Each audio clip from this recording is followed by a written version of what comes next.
everyone, it is Kate here for a review and basically a gush of George Eliot's Daniel Deronda.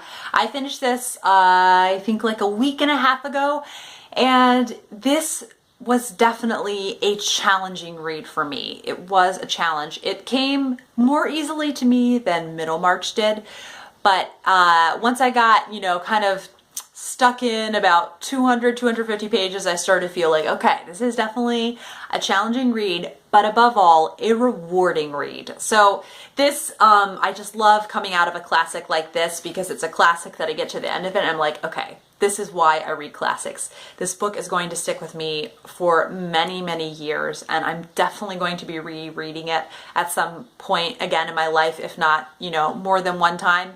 And this basically has two major storylines. Gwendolyn Harleth is one of the protagonists in the story, and she is a woman who wants happiness and wants fortune and the glitz and the glamour of being rich. That's something that she really wants to be a part of her life. And yeah, she just knows that's what she wants and she is going to go for it no matter what the cost. And then also there is Daniel Deronda, who the book is named after. And Daniel Deronda is a young man who's grown up. He doesn't know his family lineage. He's grown up with a benefactor who's taking care of him, a man who he's very close to and very much so views as a father figure. And as he's growing into a young man, he's kind of deciding what he's going to do with his life. And at this point that he's at in his life, he meets Mira Lapidoth, and he meets Mira when she's going to take her own life. She's he is rowing a boat, and as he's rowing a boat, he passes by her walking to the river, and he can tell that she is planning on drowning herself. So she kind of sets off a sort of crazy course of events in his life that changed his life forever.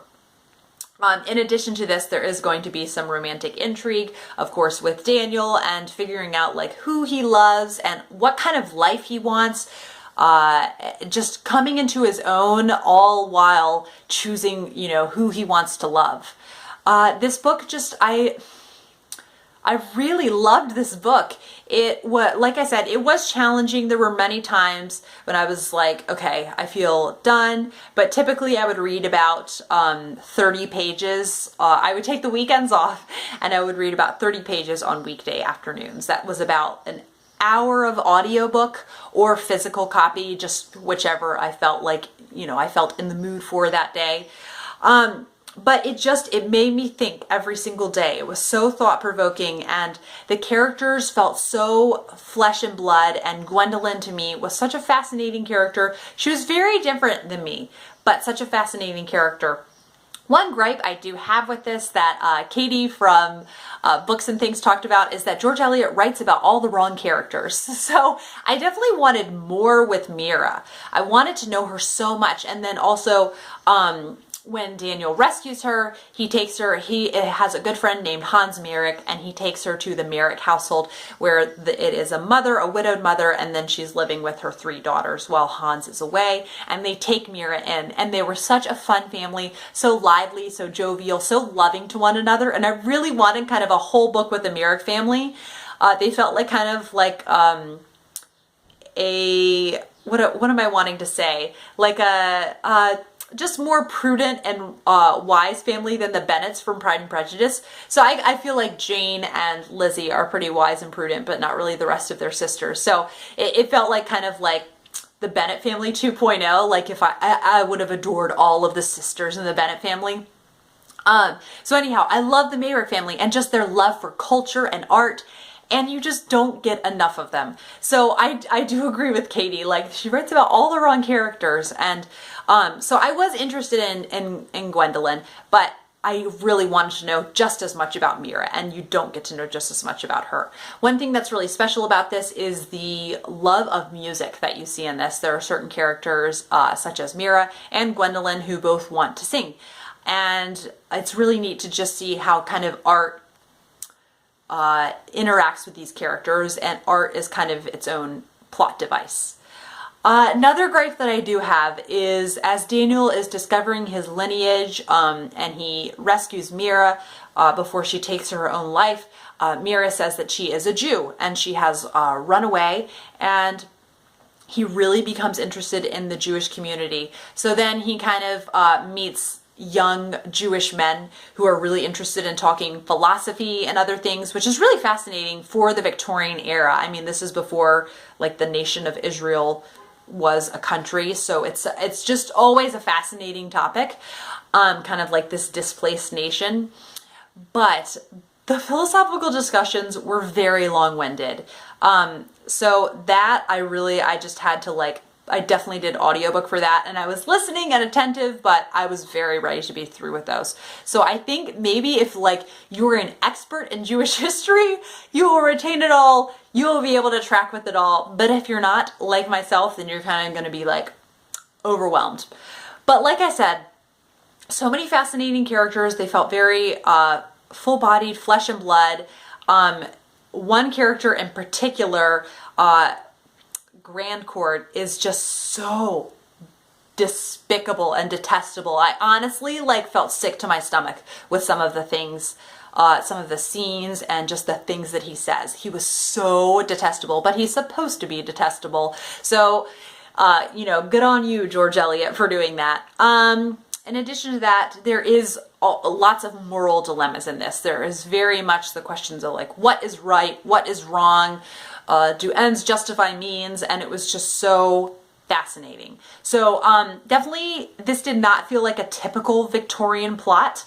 It didn't feel very so typical Victorian. I think that's one reason why I loved it so much. So I definitely want to read more George Eliot, but it will be a while because, like I said, very challenging but very rewarding. And I underlined so much and so many little quick observations that I was like, yes, I've never put it in those words, but yes, just such like little things that I thought. One, like, this is such a little observation, but it said, a difference of taste in jokes is a great strain on the affections. And I was like, totally. I don't know if any of you have ever been at like some kind of social gathering and somebody makes a joke that you think isn't funny, but because it's just not your sense of humor, but you have to kind of give one of those polite laughs and it's just really awkward. And so I definitely resonated with that. And then, like I said, I love the Mayrick family so much, and just these girls who were just so fun and vivacious and spunky. And after they finished a certain book, the one girl whose name is Mab, I'm assuming it's short for something that I don't know what it is, but she is just so enamored with this work of literature that they've read. And she says, it makes me want to do something good, something grand. It makes me so sorry for everybody. It makes me like Schiller. I want to take the world in my arms and kiss it. I must kiss you instead, little mother. She threw her arms around her mother's neck. I love that so much. Like, what a winsome daughter to have. I think that's so sweet. Then kind of just the little phraseology that she has. She says, it was a delicious Sunday morning. A delicious Sunday morning. The melancholy waning sunshine of autumn rested on the leaf-strewn grass and came mildly through the windows in slanting bands of brightness over the old furniture and the glass panel that reflected the furniture, over the tapestried chairs with their faded flower wreaths, the dark enigmatic pictures, the superannuated organ, at which Gwendolen had pleased herself with acting Saint Cecilia on her first joyous arrival, the crowd of pallid, dusty knickknacks seen through the open doors of the antechamber, where she had achieved the wearing of her Greek dress as Hermione. Just, this was writing to be savored. And so I think some more like plot-driven Victorian novels, maybe The Moonstone, I would just do the audiobook and like not have the physical book handy. But whenever I was listening to the audiobook, I was really closely following along with this because there was so much that I underlined. And like I said, this book will stay with me for a long time. So if you want a challenging but very rewarding Victorian novel, I do recommend Daniel Deronda by George Eliot. And I hope you guys enjoyed this review. Please discuss down below if you have read it or if you want to read it. And I will see you guys for another video soon. Bye.